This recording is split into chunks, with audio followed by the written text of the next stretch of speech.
Mr. Worf. Fire. I'm Sci-Fi Cat. If you haven't seen part 1, go check it out now. Now, I say now. If you have, you know the reasons and you know the rules. So let's dive into part 2 of the Brain Trust Bust. 5 Star Trek shows they'd never make but should. In part 1, we covered our first 2 story pitches, Colony 1 and the Earth-Romulan War Limited Series. Thank you so much for your feedback and ideas. Keep them coming. Now let's release docking clamps for our final 3 pitches.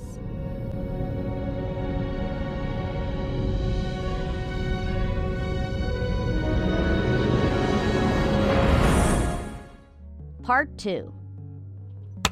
Pitch 3. Prime Directive. Over the course of the Star Trek franchise, the famous or infamous Prime Directive, captains and others have misused, abused, misapplied, even rescinded this greatest of Starfleet edicts. For the duration of this mission, the Prime Directive is rescinded. Let's get this over with. But what if proper adherence to the Prime Directive was all that is preventing a small group of Starfleet crewmen from causing a planetary incident that could break down society? Hear me out. The premise.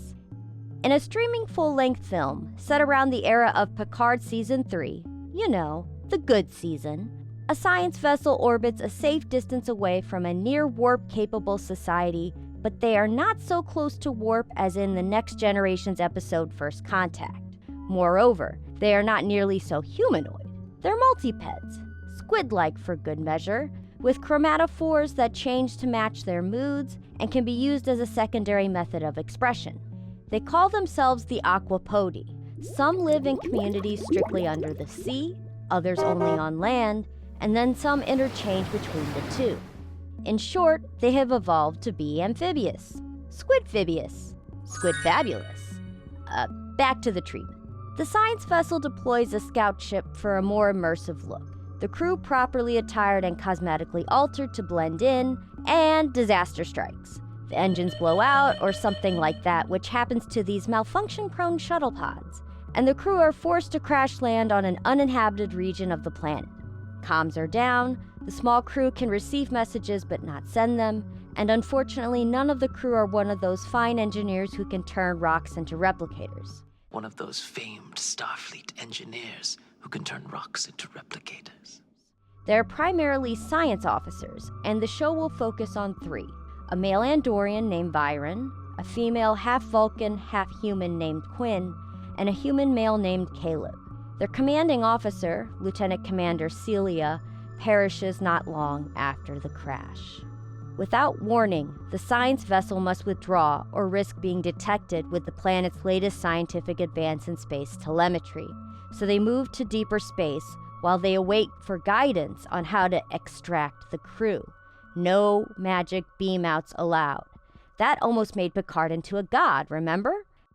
You were speaking the truth. The Picard will be pleased.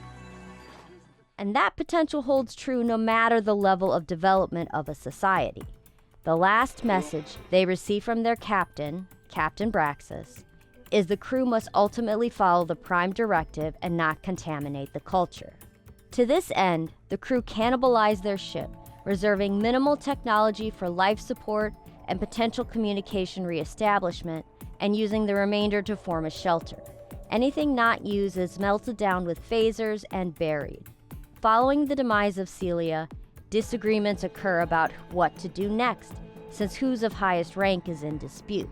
Should they look for help while their alterations last, continue the mission but seek no assistance, or hunker down and wait for Starfleet?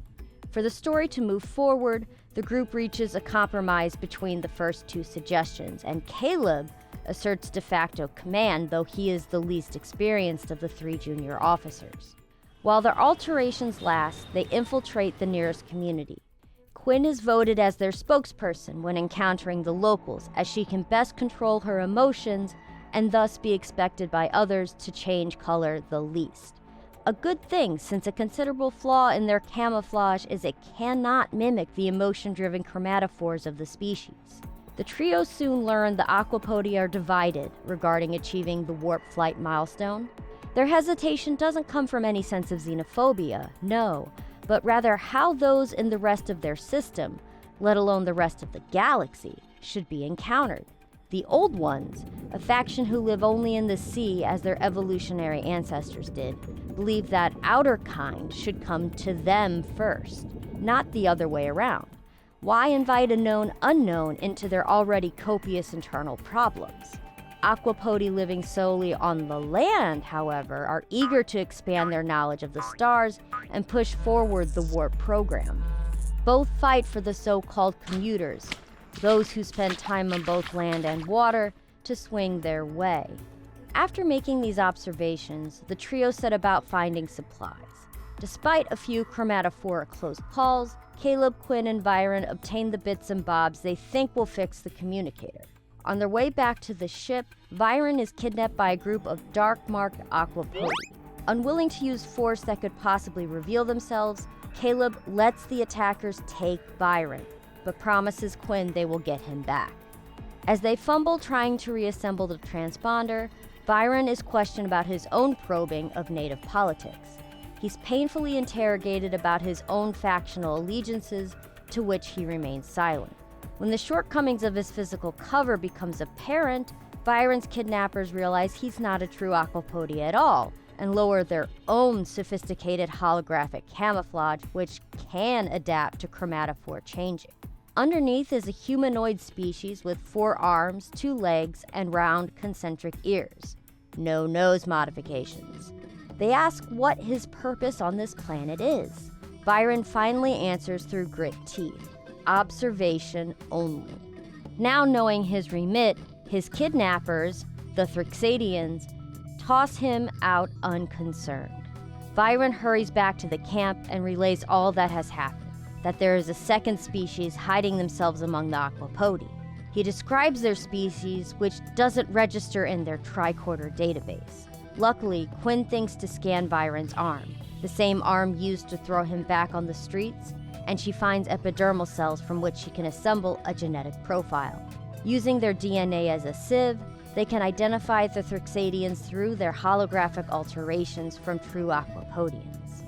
The next day, our group chooses another, more metropolitan community to infiltrate, one with a warp research station. Though risky, they split up and each identify and follow a separate Thrixadian intruder. Quinn's Thrixadian she shadows to a political meeting where they harangue the inhabitants about the dangers of actively inviting outer kind problems to their society. She concludes political infiltration is on the Thrixadian to-do list. I didn't get a harumph out of that guy. Give the governor a harumph. Harumph! Caleb and Byron each follow different Thrixadian scientists to the Warp Research Center.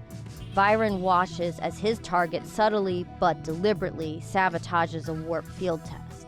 Meanwhile, Caleb listens as his Thrixadian of interest, posing as a medical doctor, lectures on the dangers of zero gravity to the Aquapodi's unique boneless anatomy and physiology. As the speech ends, Byron joins him and relates his findings to Caleb. Using local communicators they manage to patch up, they agree to rendezvous at camp. Putting the various pieces together, the trio determined this outside species is intentionally delaying the Aquapodi from attaining warp. But why? Byron proposes he retrace his steps from when he was thrown out of the intruder's hideout and listen in on what the Thrixadians are saying. Whoever goes will have to go in the dark, however. Their temporary alterations are starting to falter, and in full daylight, their human forms would start to show through. Caleb determines Byron and himself will go, as Quinn's camouflage is fading fastest. Making it to the hideout, Caleb stands as lookout, while Byron, as an Endorian, has little difficulty hearing through the dense metal door every word of the Thrixadians inside. They express their fears of the near-successful creation of the warp field that day. How every time a new species in this sector gets to warp, they incite war, or they bring a plague, or some other catastrophe that upsets a fragile peace for which many of the worlds have struggled for so long. These Thrixadians didn't care what the others back home thought. Their actions are necessary, even those towards the harmless little pod full of observers. Now with the full story in hand, The real conundrum falls on Caleb, Quinn, and Byron, and the clock is ticking on their cover. Do the crew unmask the Thrixadian bad actors, or would that breach the Prime Directive? And Thrixadian impact is all part of the Aquapodian species' societal evolution. Admittedly, I don't know offhand what the right answer is yet. Please meow at me in the comments. What do you think the Prime Directive dictates? Should the crew intervene? Should they let these bad actors continue to hold the Aquapodians back from achieving warp flight? Or does Thrixadian interference even count as a natural influence on their evolution? However, I'd be neglectful if I didn't point out this wouldn't be the first time nefarious forces have reigned in progress and a society has had to rebuild. It's this ethical conundrum based on a classic tenet of Star Trek, which makes Prime Directive outshine New Trek. There is no magic third solution. No time-traveling corrective action, for example, Shudder. Simply two choices and each one's respective fallout. And scene. Pitch 4. Star Trek, Tales from the Dominion War. TFTDW, what a great acronym, would be a mini-series with each episode featuring a single vignette from during the unseen or peripheral aspects of the Dominion War featured in Deep Space Nine. A few episodes proposed. Prisoner Camp Delta. Prisoner Camp Delta, D-Block if you will, is a POW camp for Jem'Hadar and Vorta. To begin, we will be following Gataclan, an Alpha Quadrant third, captured during the first battle of Chintoka, and his Starfleet keepers. He is one of approximately 50 total Jem'Hadar held prisoner at this point in the war. Now, some fans have batted around the idea that the easiest and safest way to contain a prisoner Jem'Hadar would be to slam them in cold storage, e.g. stasis. But what if the founders already thought of that in their genetic designs, and they can't be put into stasis? Either they are immune to its effects, or they terminate instantly. Not much use for extracting information in the second case. Third Gataclan Starfleet handlers, two non-coms of unknown rank, must control him through administering limited portions of Ketracel White, enough so he doesn't suffer the violent withdrawal symptoms, but not so much that he can shroud. As such, he is hardly in a state of comfort, but he is also not dying. His Starfleet intelligence interrogator, Captain Solomon, disputes with his commander, Admiral Chase, about whether or not this constitutes torture. He feels they are walking a thin white line. Chase says Jem'Hadar ease and psychology are not top concerns in a prisoner of war camp. Solomon counters, they are if they want information. When Solomon faces Gataclan for his debriefing, he knows a Jem'Hadar is unlikely to participate or respond to standard pressures. But he has a plan. Standing outside the force field of Gataclan's reinforced cell, he nods to one of the non-coms. A few drips of the white enter his system. The Jem'Hadar's body immediately reacts, tension slightly relaxing, but his eyes, like shards of ice and obsidian, pierce him suspiciously. If you act like a first instead of a third and answer my questions, there may be more than that. Following a lean but what Solomon deems a successful debriefing, Gataclan goes through the sickening withdrawal syndrome from exposure to the extra white, something no one anticipated, and dies. When Solomon at his work desk learns of this, his expression is mixed. Next on Solomon's list is a Vorta, Kilana, extracted on special orders of Captain Benjamin Sisko. You should have trusted me. How could I? The first word out of your mouth was a lie. This isn't your first mission outside the Dominion, is it? He finds her cell. Behind the wavering static of the force field, she looks unusually disheveled and desolate. Solomon knows how she's feeling. She's failed the founders, and there's no hope of ever being restored to that position of glory of serving their gods. Her one genetically programmed purpose has been eliminated. Her ear tag rattles as she moves her head to look up at the intruder of her solitude. The ear tags became necessary when more than one model began showing up at the camp. How do you get information out of a Vorta? They sit for eons in a cushy POW camp before betraying their founders. At first, they thought of enlisting Ferengi to do the question asking. I hate Ferengi.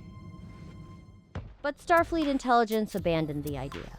Torture was out of the question, and Solomon couldn't get the idea out of his head that the Vorta genetic makeup was so wonky that they might find any physical torture just ticklish. Besides, Solomon had long ago determined the psychology tactics necessary to turn a Vorta. They needed a new purpose, a chance for regaining status, and that was exactly what he was going to offer her, at least until the debriefing was over. Another day.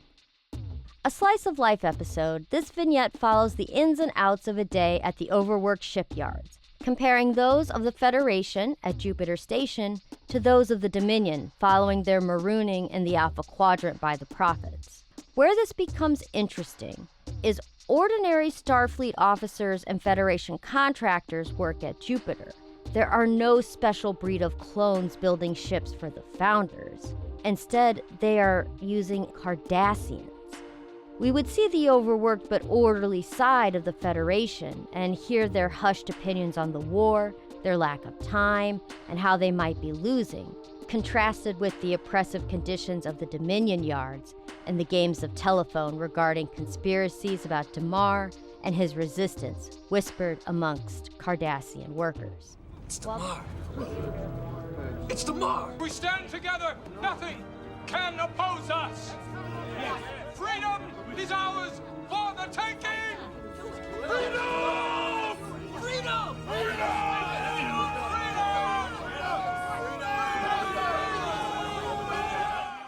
While the audience would be aware of multiple ships being constructed simultaneously, the vignette would focus on the construction crew of one ship per side and follow its hurried assembly from bulwarks to weapons bay, concluding in this uncertainty of the crew's likelihood of ever seeing that ship again, representative of the general uncertainty of the war at this time point, before moving on to the next in line.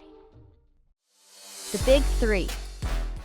For our fellow politicos out there, we have a vignette where the leaders of the Federation, the Klingon Empire, and the Romulan Star Empire meet in a World War II Tehran, Yalta, Potsdam-like conference to discuss the grand strategy of the war and the finer lines of this delicate alliance. The only place appropriate for such a meeting is Babel. Klingon leader of the High Council Gowron and his current military chief of staff and diverse other attachés arrive first to sweep the premises and establish a commanding physical presence. He is followed close behind by Praetor Neral, his warbirds uncloaking in close proximity to the Klingon birds of prey. He brings with him select members of the continuing committee and their attachés. Despite having fewer visible spacecraft, Neral's entourage outnumber the Klingons 2-1. Finally, Federation President Jeresh Inyao of the Cow People beamed down between the two growing adversarial groups with a single advisor. Seem unlikely to succeed, but I cannot ignore the potential rewards that a union between our two worlds would bring. Ambassador Spock, whose gravitas alone makes the simmering chatter fall silent.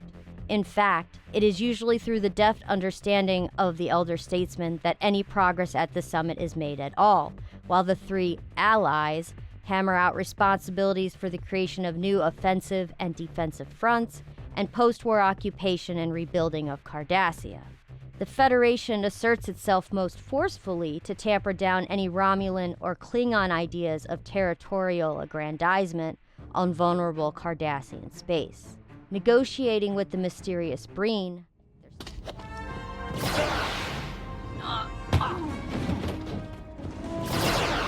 My people have a saying, never turn your back on a Breen. they're still mysterious to me. I haven't watched that episode of Brave New Worlds. Quibbling ramps up again about how and who must corral the defeated Dominion forces back through the wormhole. More importantly, the three delegations also dispute the ultimate fate of the wormhole, so a war like this can never happen again. The Romulan vote to have it outright destroyed, but the Federation feels it should be preserved but regulated. Surprisingly, the Klingons also want it preserved, as an opportunity to search for resources. Amidst one of the more heated bickerings, the scene freezes. A young Cardassian walks up to the table of state and looks at the angry faces around him, except for Spock, who looks contemplative. A female Cardassian hurries towards him and grabs his hand, pulling him away from the holographic recreation. They are in a history museum in a future Cardassia. Lennar, the young boy, befuddled, looks at his mother. They talked about the rebuilding of Cardassia. Slightly embarrassed and uncertain of her son's direction, she nods her head. He shrugs his shoulders. But there aren't any Cardassians there. The mother smiles nervously at the other exhibition attendees and whispers, "We were still fighting at that time." "For who?" Lennar asks. "We're leaving." The mother half drags the boy away from the holographic recreation, which has proceeded on, circling back around to Cardassia and rebuilding the to-be-defeated power. Pitch 5. Star Trek Contagion. For this final limited series, I picked the time span between the close of The Next Generation, Voyager, and Deep Space Nine, and where Star Trek Picard picks up. As you will see, this is important because all of our beloved characters are more or less still in space, with the exception perhaps of Chief O'Brien. However, we all know that's the Chief's MO from DS9. O'Brien must suffer, but I believe him too beloved a character that even he dodged this. We open on Picard's favorite pastime, an archaeological dig. But there's no Picard because these are treasure hunters. Pirates! You're right, Baran. And you know it. I say kill him. Now. Yes, well, moving on. The atmosphere has long dissipated from this planet, so our 3 diggers are in full AV suits. The site, however, is pristine, preserved in the vacuum of space.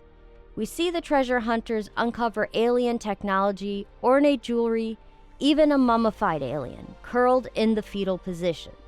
Next, we cut to the 8-person crew celebrating getting away clean with the excavation. The helmsman makes mention of this whole system being cordoned off, but their alert buoys are old and easy to navigate around. Bardot, the captain, excuses himself with a bottle of bubbly, no Syntha champagne in my treatments, and goes to the storage room to admire their haul. Kept behind a force field maintaining the conditions in which they were found, he eyes the items greedily, finally resting them on the desiccated remains of the alien. With spines jutting from his skull and extra bones and 6-fingered hands, he wonders what was the last thing the poor bastard saw before he died. Then he notices an ancient-looking watch, preserved on the skeleton's wrist. He observes that the face is set to track the major planets in the system, along with the rotation of the orbits of their 7 moons. He decides it's a personal keepsake of the mission, bar none. A little wobbly from the booze, he reaches through the force field and easily snaps the watch off the withered wrist. He steps back into the cargo hold and secretes the watch in his pocket, swigging from the bottle. At the very least, he figures, getting it to work again will keep him busy on the long haul back to Earth. A month later, a perimeter check hails the pirate ship, which is listing on a strange vector toward Earth. The operator receives no response. She calls in for assistance. After tractoring to a landing dock in space above the planet, they observe no external weapons damage, just blunt collisions with asteroids and space debris. So what happened to the crew? They pry open the door and the fetid miasma of rotting flesh causes them to gag. All the crew are dead, some in a state of decay, and the force field around the artifacts is down. The operator immediately orders a quarantine, but as the force field falls around the ship, she and the tractoring crew begin to feel a burning sensation crawling under their skin. Exposed to a concentrated blast of what presumably killed the crew, their flesh begins eating away from their bones, the lesions tinged with a mercury-like substance. In minutes, the pathogen has consumed their internal organs and they are dead. As of yet, no alarm is raised on Earth, and Dr. Tapen, a Vulcan specialist in exobiology at Starfleet Medical, drinks her tea and glances at the morning news without concern. She proceeds to work, met along the way by colleague Colin Brown, an exobotanist. They've worked on many projects together, but nothing like the one that will meet them in the lab today. To start, the building is flooded with Starfleet security. The two are granted special clearance just to enter their lab, and are fitted with advanced hazmat suits before entering, where they find 2 corpses on slabs. One is the pilot of the pirate vessel, the other is the operator who hailed them. The rest were only remains in the most literal sense. With glove-covered hands, T'Pen finds a trace of silver pus on the operator's body. She removes a microscopic sample and peers under a scope. She exhales deeply, but not in relief. Colin asks what she's found, but for the moment his questions have to wait. T'Pen's training immediately kicks in. She demands specimens from all the deceased for analysis. She commands security to quarantine every building and everybody who has come into contact with these bodies. A security commander mutters something about needing Starfleet approval, but she overrides their reluctance with one phrase: code Megiddo. Suddenly the cogs begin turning at high speed. Calls to the Federation President and Starfleet Command are made. News alerts begin flashing on the televisions that Earth has been cordoned off and that no ships are to approach. With gravity, T'Pen locks the lab to her biometrics. Colin's string of increasingly urgent questions can no longer be ignored. She faces him and explains Megiddo is an ancient Earth site, known as the victim of a widespread plague. But more importantly, it's the root word for the English term Armageddon. Colin insists T'Pen tell him what she saw in the microscope. She responds, a silicon-based microorganism, likely a virus, one of the 5 conditions for code Megiddo. Outside the lab, horror begins to rain down in random places. In that brief moment before the containment field could close around the pirate ship, the silicon pathogen diffused into Earth's atmosphere. Suddenly contaminated rain showers are infecting isolated spots across the globe. The organism, when exposed to the skin, works outside in, finally killing you when it destroys your organs. This is just the virus in subsistence stage, consuming raw material to keep itself going, so it can infect another host. If you inhale or ingest the silicon pathogen, victims experience the reproductive stage of the virus, since it's hitting those rich organs so quickly. T'Pen begins receiving reports at her Earthsat's headquarters of people exploding into silvery goo as the viral reproductive load overwhelms their body cavity. Remember, this is not a typical human virus that needs a human body to sustain and reproduce at once. It's alien. So alien, in fact, it's well known in Star Trek canon to be incompatible with carbon-based life, in this case specifically our immune systems. We are utterly defenseless against this virus. As T'Pen continues to send out quarantines to these sites, she knows it is a futile effort. Made head of the operation, which has ruffled the feathers of some of the more senior exobiologists, she knows she needs experts more specialized in non-carbon-based life forms. From his remote safety bunker, Federation President Izuki Ruma, half betazoid, half human, asks T'Pen to repeat her request. Remaining composed, T'Pen restates her request to contact the Tholians to assist in the research. She asserts her reasons, citing a recent paper they shared about non-carbon-based microorganisms extant on their planet. The president is unsure. While they have an ambassador to the Tholians, he is concerned to expose Earth's weakened state. T'Pen, in an insistent a voice as her Vulcan nature will allow, pronounces, "If you want an Earth left to protect, we need the Tholians." President Ruma dispatches Ambassador Forna Hoot with a controlled sample of the pathogen, urgent messages for assistance preceding her. The Tholians at first demur, but when footage of the pathogen's disease scope are forwarded, they agree to assist. Working remotely with T'Pen's lab, their equivalent of a military surgeon named Zokeen analyzes the pathogen and is shocked. From his lab, he relates he has heard of it before. It wiped out a whole sector. It must have entered a dormant phase and hitched a ride on your so-called pirate ship, he postulates. Ideas on how to stop the virus fly back and forth between the lab, as the population of Earth continues to succumb to the plague, which is now spreading person to person. Casualties have reached the millions. In the meantime, Colin is racking his brain for any silicon-based botanical that could at least slow down the ravages of the virus. When a book is brought into him that has not been quarantined properly, he is exposed, and the virus slowly starts eating away at him. T'Pen has always kept her feelings for Colin tightly controlled, but his imminent death has added a new urgency to her work. They immediately begin infusing him with a silica cocktail, the only thing that seems to slow the virus down, and only for those exposed cutaneously, the fruits of Colin's own research. During one session, Dr. Zokeen throws his arms in the air and hisses through the translator, "There is no exogenous cure."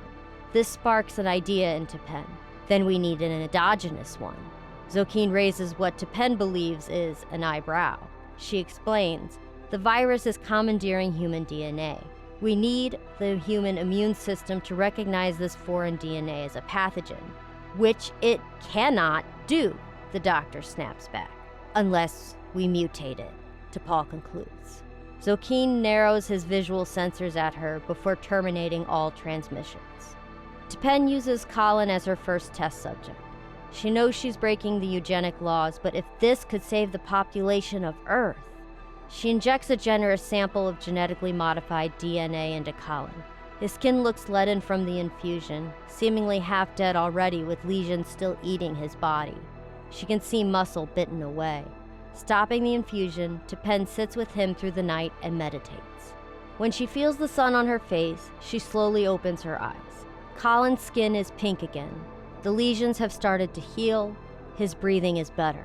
His immune system is fighting off the pathogen. T'Pen presents her findings to the Federation president, who scowls. He castigates her actions. This treatment, she interrupts, could save the planet. Let one exception and everyone will want one, he counters. Don't give me slippery slope rhetoric. We don't have time. Codify this as an emergency one-time usage. Flat out lie like your species can. I don't care. Time is running out. The wave of emotion T'Pen releases surprises even her. It also is not lost on the president. After brief deliberation with the council, Ruma writes the emergency order and the altered DNA begins to be produced. After the contagion is controlled, total casualties near 1 billion. A day of remembrance is commissioned, but T'Pen quietly returns to Vulcan with Colin. Earth will never be the same for them. So what are your thoughts on treatment number 5? In comparison to New Trek, the story presents high emotional stakes without crossing over into the maudlin. Emotion is important to a narrative. It engages the audience to care about characters when combined with backstory. But knowing when to hold them and when to show them, that's what elevates Star Trek Contagion above New Trek. Also, is challenging the eugenics laws, even in a time of planetary crisis, a reasonable narrative demand? Or are the eugenics laws too deeply embedded in Star Trek lore that any transgression must be met with negative consequences to some degree? Or are they a noble representation of the times Roddenberry was originally writing, but have now become a relic? You meow at me in the comments with your thoughts. Get a conversation going. But most importantly, Nicholas Meyer, you know where to find me. I see we have a long way to go.